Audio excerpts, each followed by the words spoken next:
ഗായത്രിയുടെ concept ചോദിക്കുമ്പോൾ പ്രണവ് എന്നുള്ളത് അതിപ്പോൾ പറഞ്ഞ് എല്ലാതും പറയും. പക്ഷെ എന്നാലും ആക്ച്വലി ഞാൻ ചോദിക്കട്ടെ, നമുക്ക് അങ്ങനെ ഒരു സ്ട്രൈക്ക് അല്ലെങ്കിൽ നമുക്ക് അങ്ങനെ സ്പാർക്ക് കിട്ടുമ്പോൾ കിട്ടണമെങ്കിൽ അതിന് റീസൺസ് തീർച്ചയായിട്ടും വേണം.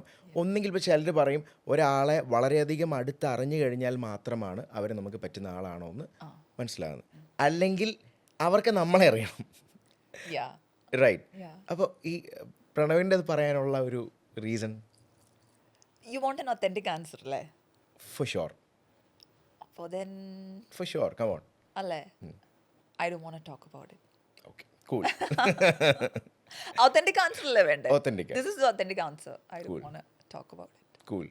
അപ്പോൾ ഇങ്ങനെയുള്ള ഇത് വരുമ്പോൾ അല്ലെ ഇപ്പം ഇങ്ങനെ വീഡിയോസും ഇതൊക്കെ വരുമ്പോൾ Thank you, Chetta. Thank you so much for understanding. Why? For understanding.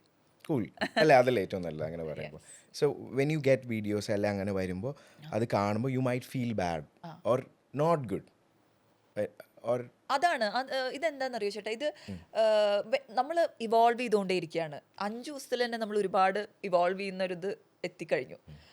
അപ്പോൾ നമ്മൾ മെച്യൂരിറ്റി കാണിക്കണ്ടേ, നമ്മുടെ ഒരു ലൈഫിനോടുള്ള മെച്യൂരിറ്റി. പിന്നെ ഞാൻ എനിക്ക് കൊടുത്ത വാക്കാണ്, ഇനി ഞാൻ അതിനെക്കുറിച്ച് സംസാരിക്കില്ല. എന്ത് അടിസ്ഥാനത്തിലാണ് ഞാൻ സംസാരിക്കേണ്ടത്? ഇനി ഞാൻ അതിനെക്കുറിച്ച് സംസാരിക്കില്ല. ഇനി ഞാൻ എന്നിൽ ബിസിയാണ്. I am busy with myself. So I don't want anything to block it. Very good. നമ്മളുടേതായ ഒരു സെൽഫ്.